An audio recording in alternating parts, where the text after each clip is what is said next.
Hey, we've got someone on. How are you, love?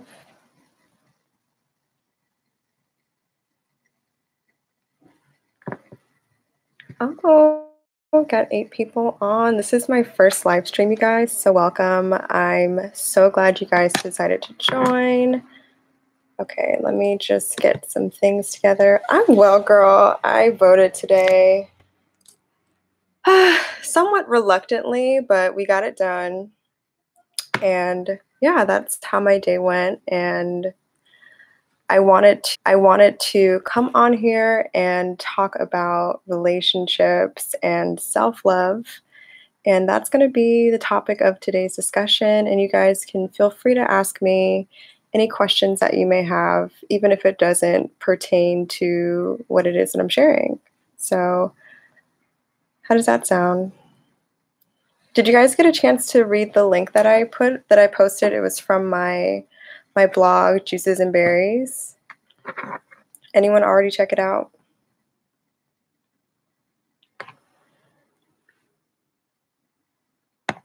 Okay.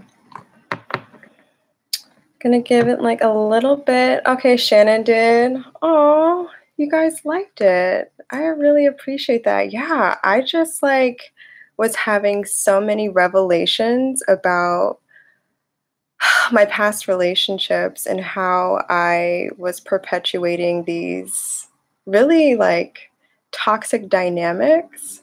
And at first I was like, girl, what is your problem? But then I realized like that is the way that I've been socialized. And I don't think that I'm the only one who has gone into relationships sort of like looking for love everywhere outside of themselves, but within themselves. So I'm glad it resonated with you guys because once I started to connect these dots, I felt just really compelled to talk about it and talk about why self-love is so important in relationships, but also really break down this really romantic love drug dynamic that I noticed was going on with me and how that has just been like normalized in our society.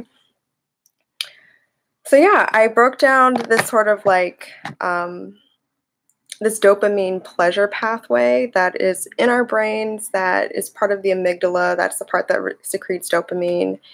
And it's all about being able to, that's essentially when we're wanting to activate that pathway, we're seeking pleasure. And we're automatically taught that in order to feel good, we have to look for things outside of ourselves in order to activate this pathway. And one of the primary things we're shown are relationships. So automatically we're primed to going into these relationships, looking for these people to light up, our pleasure centers. And it's interesting because that same center is what they identified as like being involved with drug abusers. The same pleasure pathway is, hey, what's up, is involved in cocaine use. And I felt like that's crazy because that's why I felt so addicted to this person, even though I know it was crazy, even though I knew that I was behaving in ways that I would never like characterize as my personality, but I felt so compelled to. And I think it's because this pleasure pathway in our brains that, of course, we want to access, but we're taught to look for other people who can do that. So, yeah, and I think the peril or like the pattern that I noticed was really like the relationship would start off, it'd be really heavy, super intense, and then quickly we would start fighting. We'd have different reviews on relationships, but we felt so compelled to stay. Oh, okay. So Nashir is asking me, what is my zodiac sign? So I am a Sagittarius sun, Aquarius moon, and a Pisces rising. So I've got a lot going on. I love the fact that I'm an Aquarius moon because it makes me very objective and detached when it comes to my emotions. And that's really the reason why I'm like able to pick things apart and not really internalize things, and just be really objective. So you guys start dropping in your zodiac sign so I can see who I have on here. Oh, yeah, it's really my Aquarius moon, my Aquarius North Node that is pulling me to, that is really pulling me to want to be more of service to other people other than myself, which is kind of why I have expanded from just talking about hair. Um, but that's a whole nother story. So I talked about the dopamine pleasure pathway and in that we're going into these relationships seeking that. And then there's also the thing that I threw in about oxytocin and how you're now bound to this person because the bonding hormone is being secreted. So now you just have like a cornucopia of chemicals that are happening in your brain. So it is no wonder that we go into these situations feeling like this person is our only source of happiness, of pleasure. So I think a lot of what my approach to self-care has been, because that situation was like 2 years ago. So I think coming from that experience, a lot of my approach to self-care, to self-love, to this practice has really been about activating that pleasure pathway within myself so that I am not going into relationships, into any interaction, expecting other people to do this for me.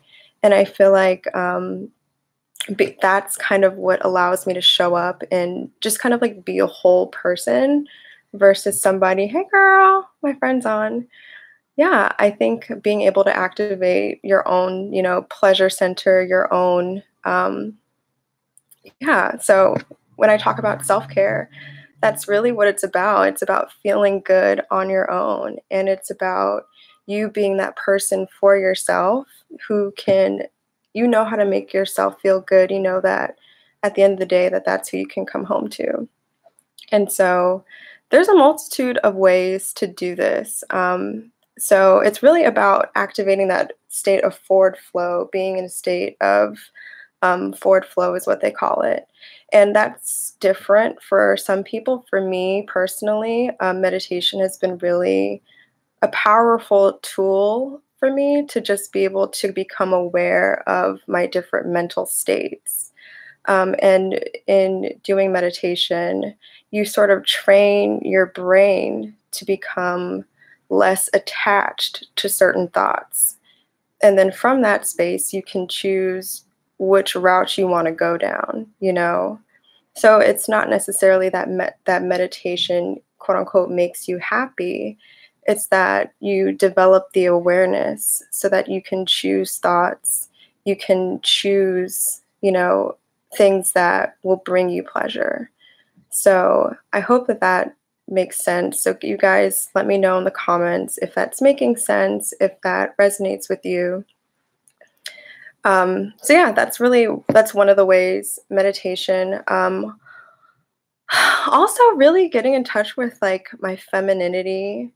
I think that me growing up, I'm not going to speak for all Black women, but I had a really interesting relationship with my femininity in that I wasn't really modeled what it meant to be a woman, and why that's an amazing thing, why that's a powerful thing. And I kind of internalized a lot of misogyny, just a lot of misogyny, girl. And so I think yeah, Nashira says same. Like we've all been there, once we realize that, chauvinism and patriarchy, there aren't these forces that are operating like out there in some, weird etheric way. They're operating within us. And so in terms of activating that pleasure pathway, getting in touch with my femininity, my desire to really just be, like I oftentimes being able to relax, being in that feminine receptive mode, that for me is very pleasurable because it takes me out of that masculine sort of like doing, I have to figure this out, I have to, you know, I have to, my worth is measured by what it is that I do versus I'm already an inherently worthy being. So I think, if you're in that place where you're wanting to be that person for yourself, it's really coming to an understanding that you're already inherently worthy, regardless of where you're at in life, regardless of the things that you've done, you are already worthy and deserving of your own unconditional love. Um, and I think tapping into my femininity has allowed me to not only really think on that level, but to truly feel and experience what my own unconditional love feels like. Exercise is also a really great way to indirectly do that. I mean, exercise is a little different because you release different hormones that in turn switch off that fight or flight mechanism. So it's indirectly stimulating your pleasure pathway. So Brittany Green says, letting it happen, the feminine versus making it happen, the masculine. Yes, those are two really valid distinctions. When I put myself in that place where I'm just allowing things, people, opportunities, to come to me, it's not that I'm passive, it's that I'm patient, and it's not that I'm like waiting and not doing anything. It's no, I'm patient and I'm taking inspired action. And I've seen this play out not only in my relationships where I would take on just like a receptive mode and how they were able to blossom and flourish and just become what they were meant to be. I've seen that in my career in terms of leaving my job a year ago to pursue blogging full time. I hit the ground and I was like trying to make it happen. I was sending out proposals. I was like pushing so hard, and it like zapped my energy low key to just always being in that place where I felt like I had to prove myself. And there would be times where I wouldn't even want to show up because I didn't feel like, I was worthy. But getting into that feminine receptive place and being like, you know what, I'm going to create the type of content that I would love to see, that I know that I would have benefited from years ago on my self-love, self-care journey. And I've had sponsors like Mountain Rose Herbs who I never would have imagined myself working with, opportunities that come when you're in a place of gratitude and just receptivity, which is a lot of what law of attraction talks about, getting in the vortex. Do you guys listen to Abraham Hicks? Am I the only one that loves to listen to my law of attraction type of videos? Those really help me, especially in the morning when I just like need a positive mental framework. um, and then other things that have helped. I mean, I think in terms of just processing your emotions, because there's a whole other component here where, our emotions, they're not just random things that they're associated with energy. We know that your thoughts, pretty much everything, even if it's not just physical, there's still an energetic component that can draw things to you. So I think, not just stimulating your passion, your pleasure pathway, but processing your emotions, like getting into a space where you can actually like feel what your emotions are, so that you're not continuously creating situations and bringing people into your life for you to do that work, so I'm going to try to make that a little clearer. So, in our heart center, our heart chakra, that's kind of like where we like store all of our emotions, all of our experiences. I don't know if you guys have read Untethered Soul, but he talks about this concept of, your heart being open versus your heart being closed. And when bad things happen to you, you suffer a broken heart, right? That's where this whole concept of a broken heart comes from, because when we get hurt on an emotional level, it's not us physically that gets hurt, it's our hearts. And our heart center is so important for being able to access our feelings.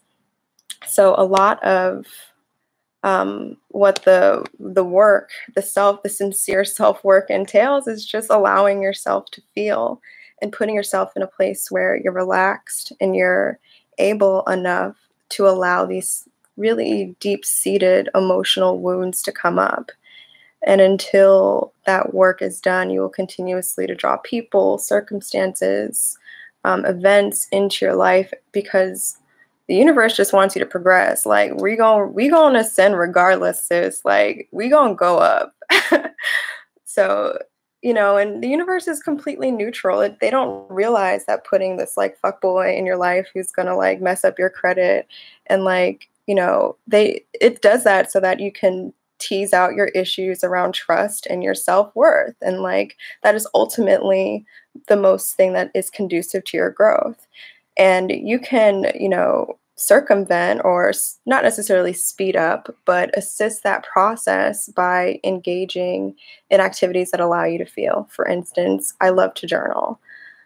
Journaling, because I enjoy writing, I have a blog, that is one of the ways in which I process my emotions because in doing the writing, you're getting it out. It's not just sitting there, it's not sitting on your heart. It's given an outlet so that way you can release it and you can let it go. Another way that I just like feel my feelings is, been yin yoga. That's been amazing. Coming into like a state of balance and using a few like Ayurvedic principles that really just help me be balanced so that I'm not overly emotional in certain scenarios or circumstances because I've met all of my needs. So now I can show up and allow these things to come up.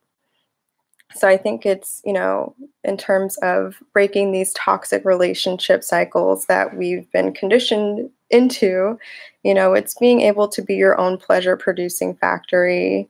And then also not coming in with all this emotional baggage because you've done the sincere self-work to get into your stuff. And then the last thing I do want to mention is shadow work. Ooh, please give me some comments if you guys have heard of shadow work, have engaged in your shadow. Can I get an amen and hello there? I'm waiting for them to come in, but in the meantime, I'll talk a little bit about shadow work because, projection. It's everywhere. I be projecting onto people, people be projecting onto me. And projection and shadow work, they go hand in hand because what we project onto some people, like, ooh, that girl's a hoe. She just be sleeping around with so many dudes. Like, that's a projection. And how that relates to my shadow is there's probably an aspect of me that does some hoe shit that I have not been able to own. And that is what I am putting on to that person because I haven't been able to own that quality, my wholeness, if you will, within myself. So instead of just being like, hey, we're all here, there's like an emotional component where I'm judging and criticizing that person. So doing the shadow work, which is tricky because I don't know, it's like you don't want to own up to it. You want to think that, no, that's out there, but no, really, it's you. It's you. It's not the people. They're just reflecting parts of you onto yourself. So yeah, one book that I do want to recommend is called The Dark Side of the Light Chasers. She has a lot of exercises that you can do at home, by yourself, mainly like journal prompts that get you to own your shadow, so you can stop going around projecting all over the place. One of the exercises was like, write down 5 people that just like make you so mad, that just get you so tight. And like, I wrote down like Donald Trump, this girl at my job, like, like all these people. And then it was like for the next week, you had to observe and find out ways in which you are just like them. And it was like, come again. Like, I am nothing like these people. But in doing that process, I was like, damn, like, I guess I do, one of the things I don't like about Donald Trump is that he's just ignorant as hell, but that doesn't stop him from giving his unsolicited, like, his opinion on things. Or not even just giving his opinion, from like enacting actual legislature that will impact thousands of people. Like, how are you that dense? But then I had to really reflect and be like, you know what? I be talking out my ass all the time. Like, and so once you do that process of like owning your projection, well, then you don't have that energy, that energetic emotional response. Like, I don't really care about Donald Trump anymore. Like, he does things. I just am like, okay, dude, like, that's what we're doing. I feel like your 2 years is almost up. Like, it's not taking me out of like my place of peace. And that's really the whole point, is to not let anybody disturb you, because it's not worth it. Your emotions are so valuable. Your time, how you're feeling, your energy, that's like a form of currency for you to be able to manifest whatever it is that you want in this life. And to just be scattering, your emotions and your fucks into the wind is like a surefire way to end up tired, just dog tired. But that doesn't mean you have to be complacent. I think, anger, jealousy, fear, all these things have uses, and they're important to be expressed so that you can just let them go. So it's just about being honest with how you're feeling and creating a place where you can release it so it doesn't have to run your life. So have you guys ever do you guys know what that feeling is, where you just kind of like have a release and you just like let something go that you didn't realize was weighing on you, but it did? Let me know in the comments if you've ever kind of like experienced that, because I love that feeling when I can just let something go.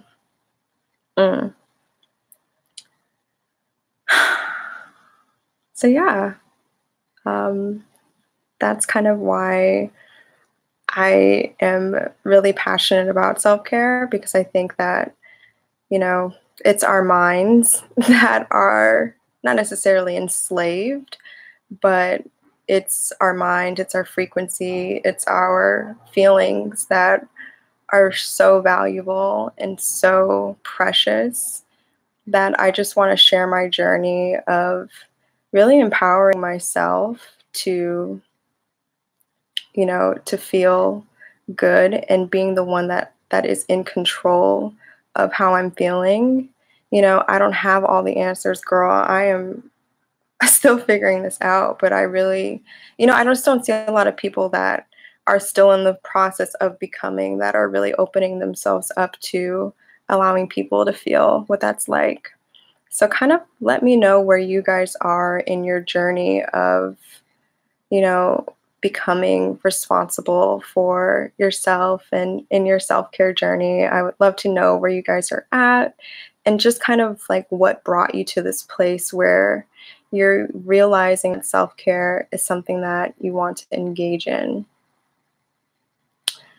Ooh, yes, I've had that release. That's awesome. But I need to learn new techniques to control my emotions. So when you say learn new techniques to control your emotions, what do you think you need to control about them, is my question. And how do you let go of the past? I feel like I obsess with the past too much. Yeah, I think the past has a tendency to do that. And I think that that's really like the root of a lot of depression for people, is just ruminating on the past. And I feel like anxiety is just ruminating on the future, And so, again, I've recommended meditation before, and I'll say it again, because that's your thoughts, that's your mind that is creating this, obsessive thought loop.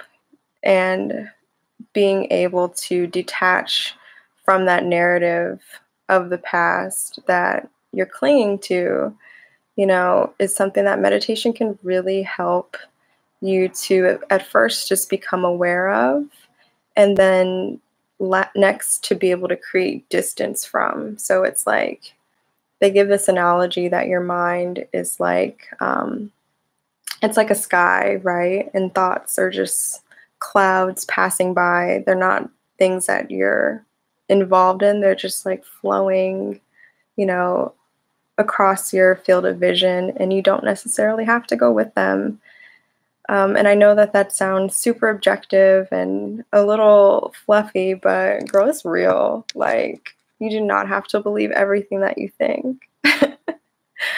But it's a process. It is such a process. And I feel like it's a lifetime of work of realizing how much control that you have over the way that you feel. So I commend you for even being in a place where you understand that that's what's happening with you. That's awesome. How did you start meditating on your own, or did you join a group? That's a good question. So, I got into meditation like 5 years ago because I had just found out that I had had autoimmune disease. I got unofficially diagnosed with lupus, and I was like on all these painkillers and anti-inflammatories, and I was in a really bad mental place. I was gaining weight like crazy because I was eating from an emotional place in an attempt to drown out these feelings. And I was walking from my job, and I saw this banner that said mindfulness meditation at this museum. And at first, I was like, "Cool, I'm about to go take a nap." But I went in there, and we did this mindfulness meditation, and it was only like 30 minutes. But I remember coming out, and like everything was the same, but I was completely different. I was like so much calmer and like less attached to it. So it was like a group, it was a in-person half-hour group mindfulness meditation. And I would just go, it had them like once every month. So I just started going as like a thing that I wanted to do, but I started realizing like this is something that is just something that I need to make a part of my life. And from there, I just started to practice at home. I set up my little altar with like my candles, which, is not necessary. You don't have to have a space to do it. But yeah, I just became really invested in the practice because it made me not so crazy. And yeah, so that's kind of how I started my meditation journey. And it's interesting now because I'm actually studying to become a meditation instructor. So I'm taking this online course right now that's really taking us through all of these different meditation practices.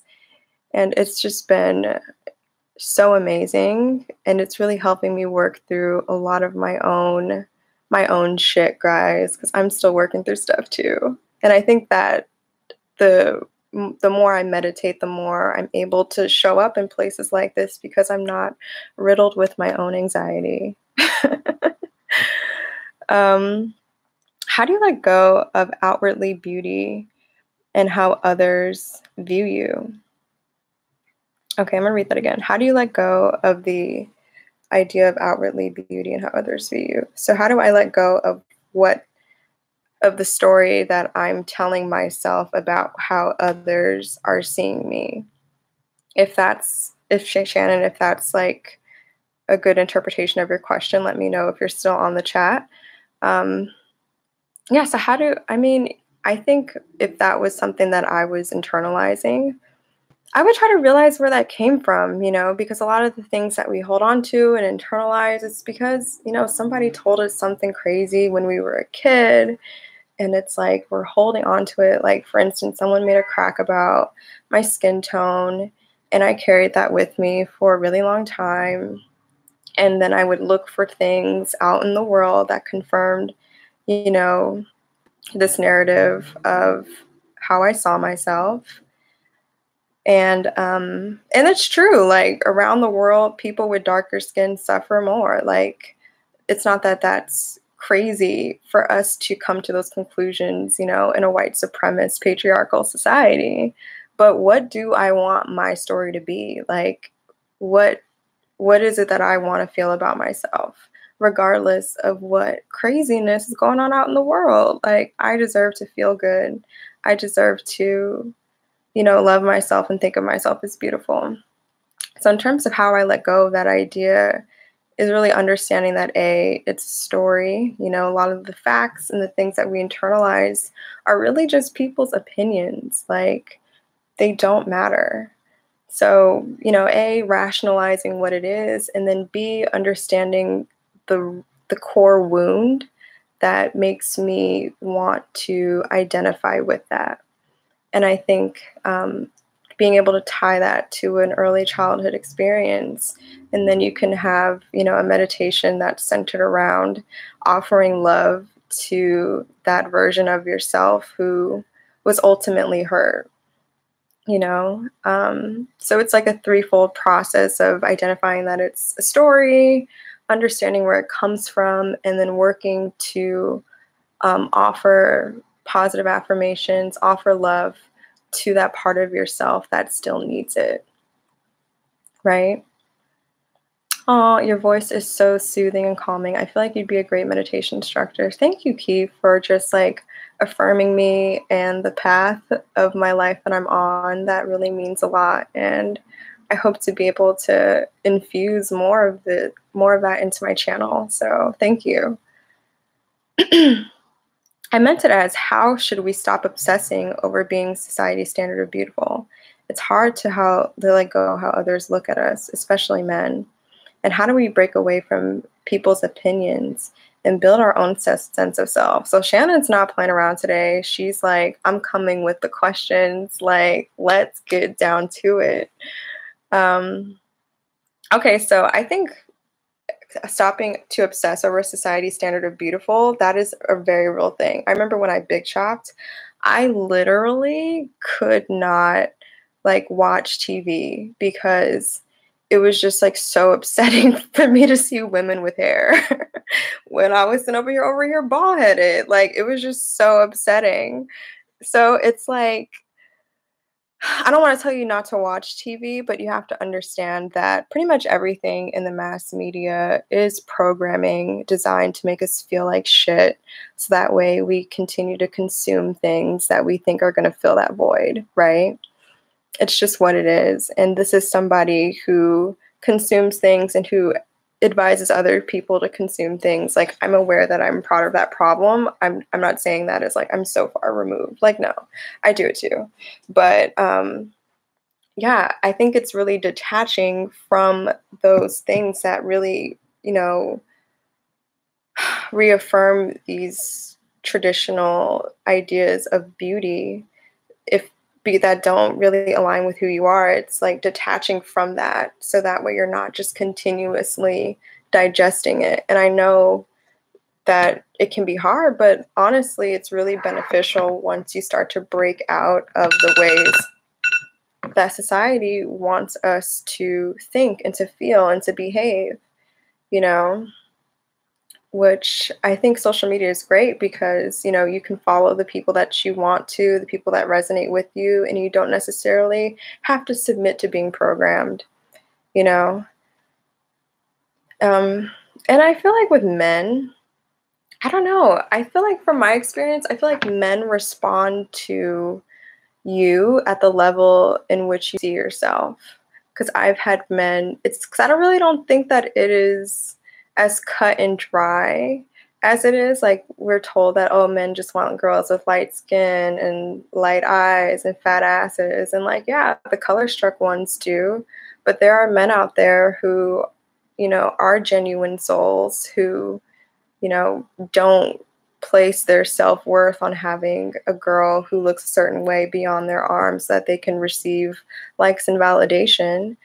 And I think once you're at a place where you've come to accept yourself in your wholeness and you're like radiating and putting that out there, you have it's, you know, it's the law of the universe in which you will attract people that can meet you at that same level. So again, that ties into, becoming your own pleasure producing factory, letting go of your emotional baggage so that way you can really show up in a space in which you've already loved yourself in a way. That's how I see it, at least. But I'm curious to know what your guys' thoughts are in terms of men and how this standard of beauty that has been perpetuated, just kind of like how it impacts you. Yeah, and how do we break away from other people's opinions and build our own sense of self? Girl, like I want you guys to answer that question. Like, how are you guys breaking away from other people's opinions and building your own sense of self? I feel like for me, that's really being alone.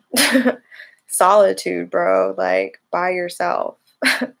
It is not to say that friendships and relationships don't have a purpose, because they do. I mean, it's places where you go to grow, but when you're by yourself, like, you have to face yourself, and you have to face that loneliness, and you have to face those self-destructive tendencies. And it's like, by tearing down all of those things that aren't you, you start to realize like who you are at your core.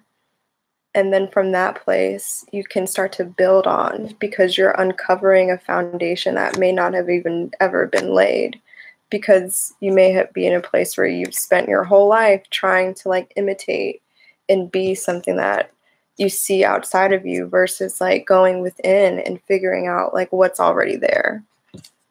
So yeah, being by myself on a physical level, just like physically alone, out in nature, not being in a relationship where I feel like I have to like change who I am in order to make somebody else happy. So yeah, developing your own sense of self and just really relying on self-approval, rather than other people's approval. And that's a really rewarding feeling, to have your own approval.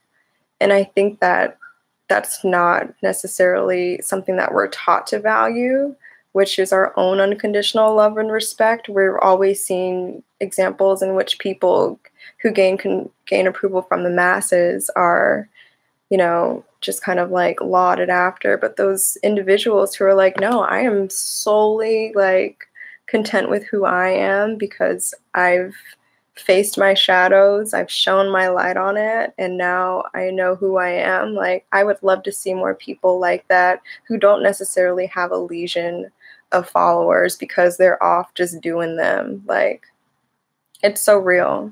And I think that that's what the world needs more of. And I think, if you're here and if you're asking those questions, then you potentially be on that path as well. So I encourage you, because it's not easy, because other people's approval, that will light up your pleasure pathway real quick. And that's what social media relies on. Like, I see that I have 7 likes right here and that there's 12 people on, and I'm like, so focused and aware and, tuning out and looking for other people to validate that, what I'm saying has truth and that it has merit and that it's, relevant. So I'm in that process as well of, again, giving social media another example, like, what is it that I actually like to see versus what have I seen that I know other people like? That's a whole other like distinction. Like, what is it that I really want to talk about versus what is it that I think other people want to hear? And I think when you have a platform, you have to kind of like find that balance, because again, you want to serve your audience.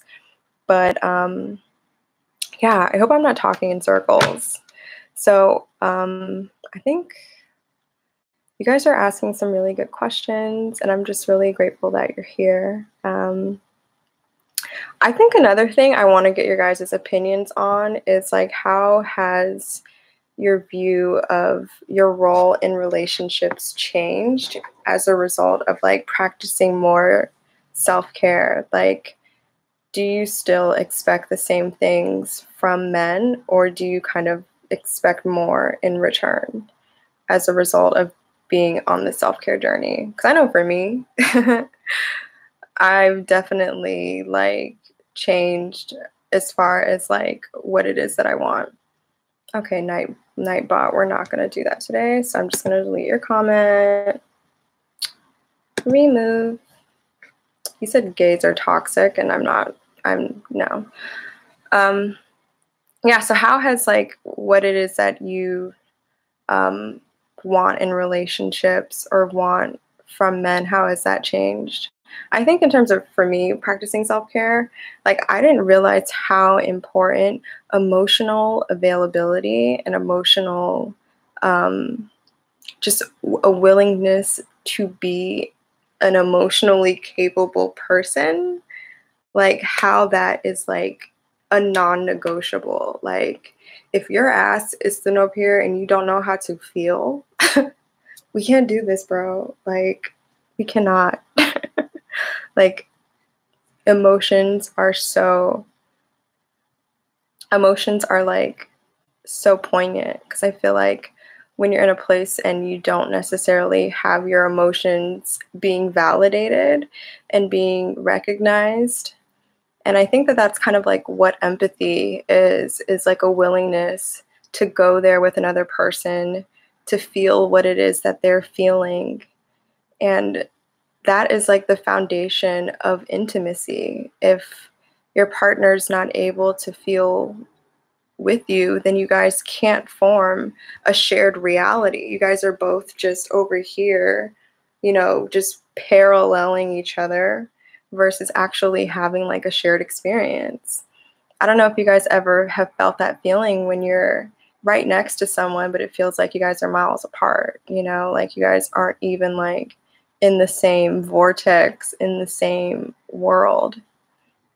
And I think that comes from like an unwillingness I'm not gonna say on the part of quote unquote men, because I would hate to generalize, but the toxic masculinity thing really does come into play, but we don't necessarily have to go there.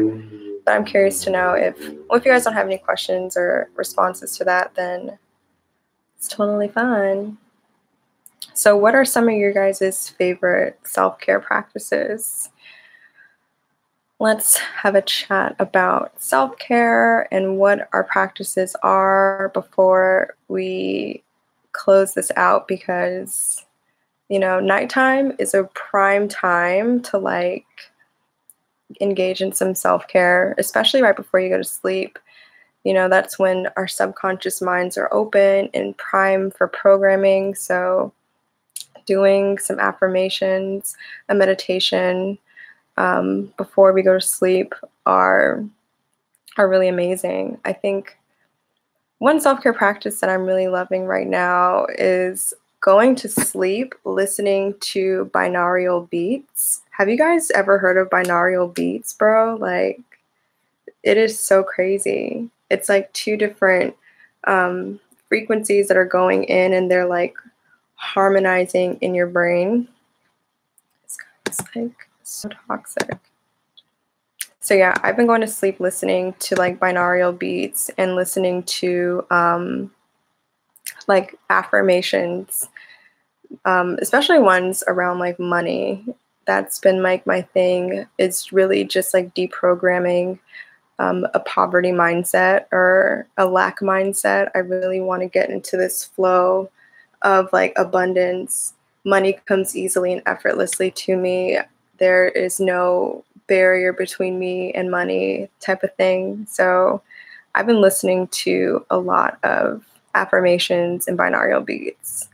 I don't know why. I've just been very keen on like mental health and making sure my mind is like as sharp and as clear as I can. Also, it's getting a little colder in LA, so I have been drinking a lot of herbal tea. And I need to really step up my exercise game, because Key over here is saying exercise makes me feel good, but most of the time I'm afraid to go out and work out because I have anxiety and I'm not confident in the way that I look. Yeah, I could totally understand, and I sympathize with where you're at, and I think that putting, your state of being, your state of feeling first and foremost you know, is so essential, because who cares? Those people that are out there looking at you and you're running, they're probably thinking like, wow, I probably should go on a run too. You're out here motivating and inspiring other people. So like the fact that they get to see you running, like they should be saying like, thank you, like, because you've just shown me to do something to benefit myself. So I commend you, Key girl. You got this. Um, do you have a public playlist on Spotify? I do. I'm not really sure how to link my Spotify account, but I'll follow up and put my Spotify link in like a comments or something, like a little post on my blog, on my blog, like on the post section for my YouTube channel, because girl, I do have a Spotify playlist. But Lush Lofi, has anyone heard of Lush Lofi on Spotify? Lush Lofi is my jam. They have like all the smooth, melodic, just like no talking, just high frequency type of, in terms of like the way that it makes you feel. It's amazing. Definitely check out Lush Lofi if you have not done that. But yeah. This was such an amazing experience. I want to thank anyone who has tuned into this broadcast. I really appreciate it. And I am looking for a regular day to start to do these. So guys, let me know either in the comment or just however you can get in touch with me on Instagram at Juices and Berries. And yeah, let me know what day that kind of like works for you. And we can just make this a whole thing where I come through and we can like do masks or sip matcha lattes and just like talk about the things that are, going on with us, because this has been just such an amazing experience. And I hope that you all derived any kind of benefit from it. How can I begin a minute? Every time I try, I cannot stay focused or stay in tune with the practice. Guided meditations, and start small. Like do like a 5-minute, do a 7-minute, then do like a 10-minute. Just like gradually build up to your meditation practice. And I'm hoping, I'm not hoping, I will speak it into existence, be offering some guided meditations for you guys. And so hopefully, Shannon, that can be a way that, we can just help each other stay more consistent. Because I think having like a voice that you actually enjoy listening to, that like pulls you in and it doesn't sound like a robot, is like such an important part of engaging in a long-term meditation practice. At least initially it was for me. So I can totally understand why, you're having a hard time. Also, like limiting distractions. If you're like, in the middle of some place that's really has a lot of stimuli, then yeah, it's going to be hard for you.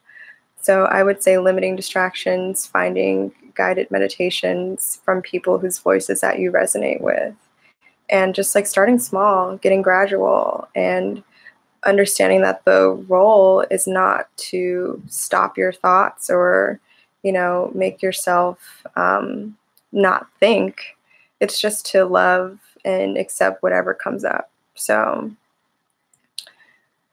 thank you so much. This was great. Let us know in advance when you go live. I thought I did. I thought I posted like a little comment, but I want to come up with like a schedule where it's like, this is when I'm going live and you guys know, and we're here and we're excited because, I think that's one thing I've kind of missed out on, is like really building that sense of community where there's like a bi-directional sharing of knowledge, because it can be really isolating as a blogger, as an influencer who works from home by yourself.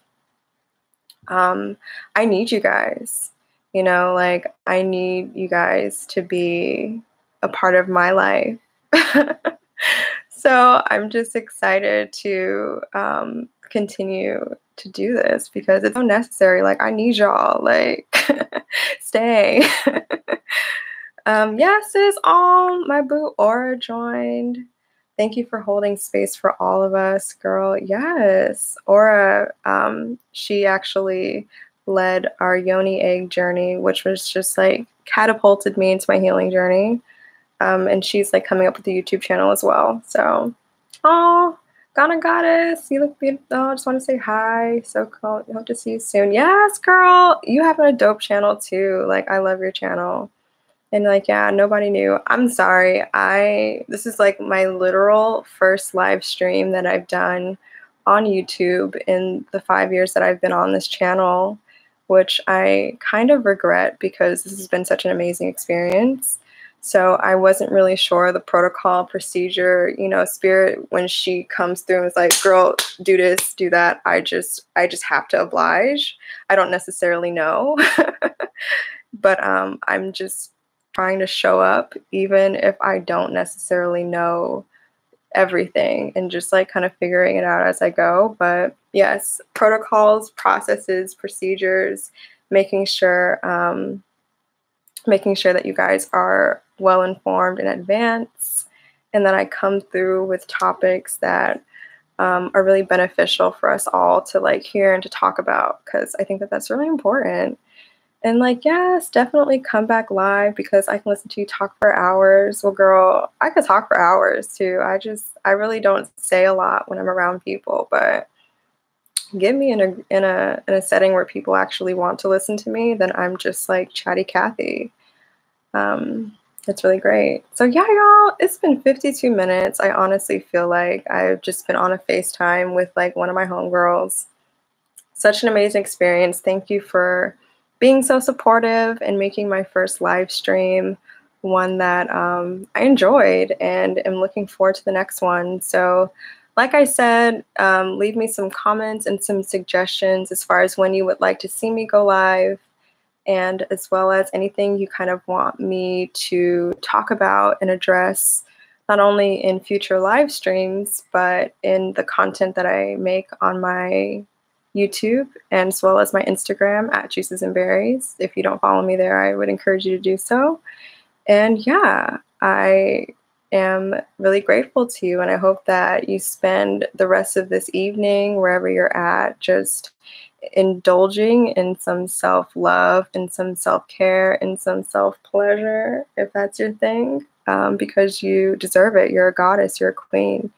And yeah, I will talk to you guys hopefully soon. Can I get some byes? Say bye. I'll see you guys soon. Thank you so much for joining. And yeah, I'll catch you guys in the next one. Bye. Oh no, it's okay. I'm gonna upload this onto my channel if anyone wants to watch this. But yes, Jane, I will be back soon, and I'll let you guys know further in advance that I'm doing a live stream, okay? So I'll see you guys later. Bye.